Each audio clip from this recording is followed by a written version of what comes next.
ఉపాధ్యాయులందరికీ కూడా నమస్కారం. ఈరోజు ఈ వీడియోలో మన స్కూల్లో ఉన్నటువంటి పిల్లలకు ఎవరికైతే అపార్ ఐడి లేదో అలాంటి వాళ్ళకి రిమార్క్ని ఏ విధంగా అప్డేట్ చేయాలనే దాని మీద ఈ వీడియోలో చూద్దాం. ముందుగా ఈ ఛానల్కి సబ్స్క్రైబ్ చేయకపోతే సబ్స్క్రైబ్ చేసి కొంచెం సపోర్ట్ చేయండి. సో వీడియోలోకి వెళ్ళిపోదాం.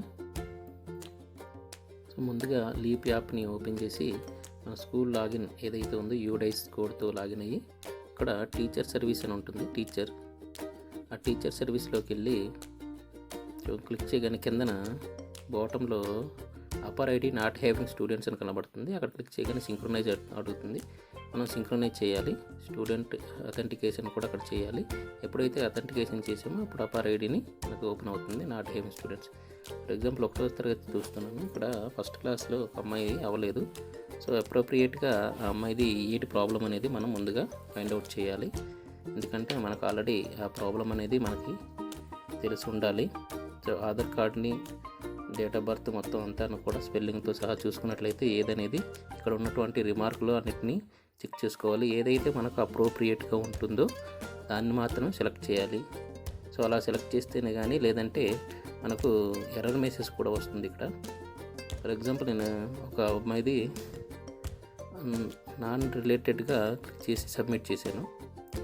ఇక్కడ చేస్తుంటే అక్కడ ఒక ఎర్రర్ మెసేజ్ అనేది చూపించింది. సో నెక్స్ట్ తర్వాత కూడాను దాన్ని రెక్టిఫై చేసి తర్వాత కనుక్కొని మళ్ళీ ఎంటర్ చేయడం జరిగింది. అలా ఎంటర్ చేస్తే అప్పుడు ఆ మెసేజ్ అనేది డిజపేర్ అయిపోయి మిగతావన్నీ కూడాను సక్సెస్ఫుల్గా అప్డేట్ అయ్యింది. సో అదేవిధంగా చూడండి, ఇక్కడ నో డేటా ఫౌండ్ అని చెప్పేసి కానీ అంటే అయిపోయినప్పుడు నో డేటా ఫౌండ్ అని వస్తుంది. అవ్వకపోతే మనకు ఎవరిదైతే అవ్వలేదో ఆ పిల్లల్ని చూపిస్తుంది. మనకి ఇదివరకు తెలిసి ఉంటుంది కాబట్టి ఎవరిదైతే అపర్ ఐడి జనరేట్ అవ్వలేదో అక్కడ ఆల్రెడీ మనం తెలుసుకొని దాని యొక్క రిమార్క్ని ఆన్లైన్లో సబ్మిట్ చేయాలండి.